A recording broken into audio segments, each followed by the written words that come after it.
আসসালামু আলাইকুম। আশা করছি আপনারা সবাই ভালো আছেন। আমিও আলহামদুলিল্লাহ ভালো আছি। তো আজকে আমি আপনাদেরকে তৈরি করে দেখাবো পারফেক্ট ভ্যানিলা স্পঞ্জ কেক। তাহলে চলুন শুরু করি।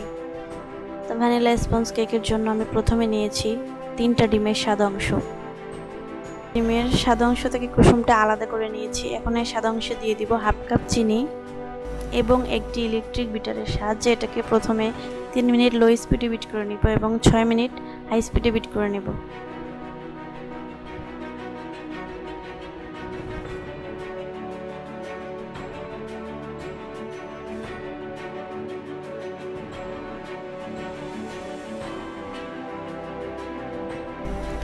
ডিমের ফোমটা হয়ে গেলে এখন আমি 3টা কুসুম থেকে একটি কুসুম দিয়ে 10 সেকেন্ডের জন্য বিট করে নেব।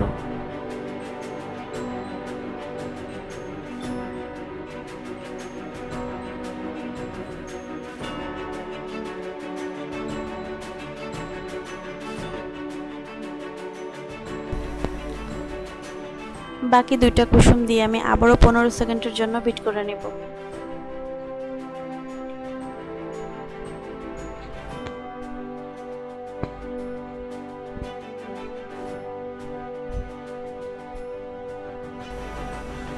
এখন দিয়ে দিব 1/4 কাপ রান্না করার তেল।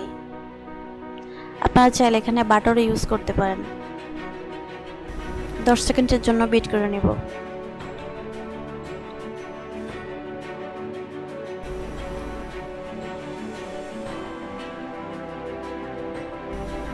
স্বাদ মতো একটু লবণ দিয়ে দিলাম, এটা অপশনাল, আপনারা চাইলে নাও দিতে পারেন।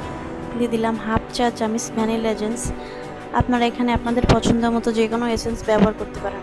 এখন আমি এটাকে আবারও 15 সেকেন্ডের জন্য বিট করে নেব।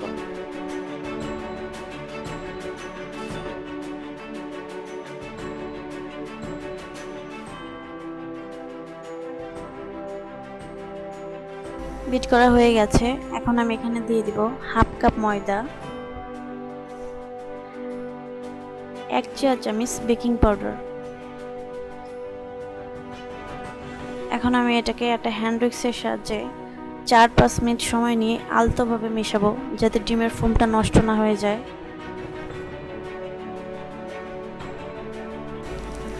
একটা কেক মোল্ডে তেল ব্রাশ করে বেকিং পেপার বিছিয়ে দিয়েছি। এখন আমি ব্যাটারটাকে ঢেলে দিব।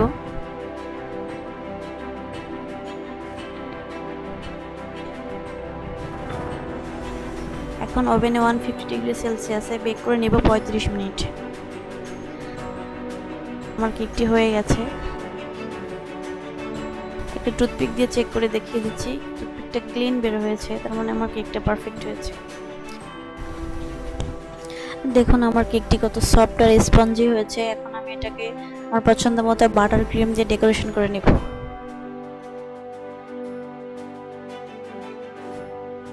আমি এটাকে আমার পছন্দ মতো বাটার ক্রিম দিয়ে ডেকোরেশন করে নিয়েছি।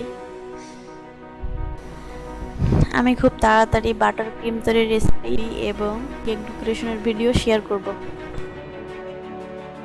এখন আমি একটু কেটে দেখাচ্ছি আমার কেকটি কেমন হয়েছে।